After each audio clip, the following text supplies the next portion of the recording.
এখানে গড়াগড়ি খা, গড়াগড়ি খা, উঠবস করতে থাক। ধুলো লাগবে নাকি? শুয়ে গড়াগড়ি খা।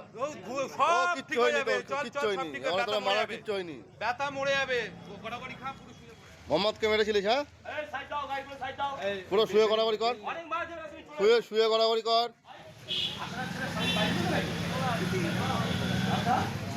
ঘর ঘুরে ঘুরে কর, ঘুরে ঘুরে কর, ঘুরে ঘুরে কর, মেরেই ফেলে দেবো পুরো।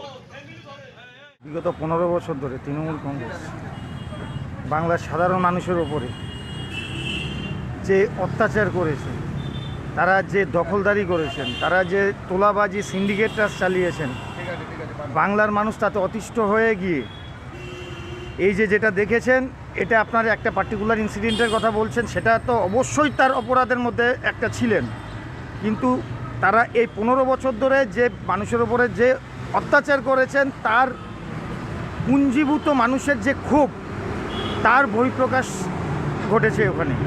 এবার যদিও ভারতীয় জনতা পার্টি এই সংস্কৃতিতে বিশ্বাস করে না, ভারতীয় জনতা পার্টির কোনো কার্যকর্তা এর সাথে যুক্ত নেই, সাধারণ জনগণ ওখানকার ওই অঞ্চলের যে সাধারণ জনগণ যারা এত বছর ধরে অত্যাচারিত হয়েছে ওদের দ্বারা, তাদের বহিঃপ্রকাশ ঘটেছে। কিন্তু আমি সাধারণ মানুষের কাছে আবেদন করব, শুধুমাত্র ওই অঞ্চলে নেই, প্রত্যেকটা অঞ্চলে এরকম লোক আছে যারা মানুষের উপর অত্যাচার করেছিলেন, তাদেরকে চিহ্নিত করুন।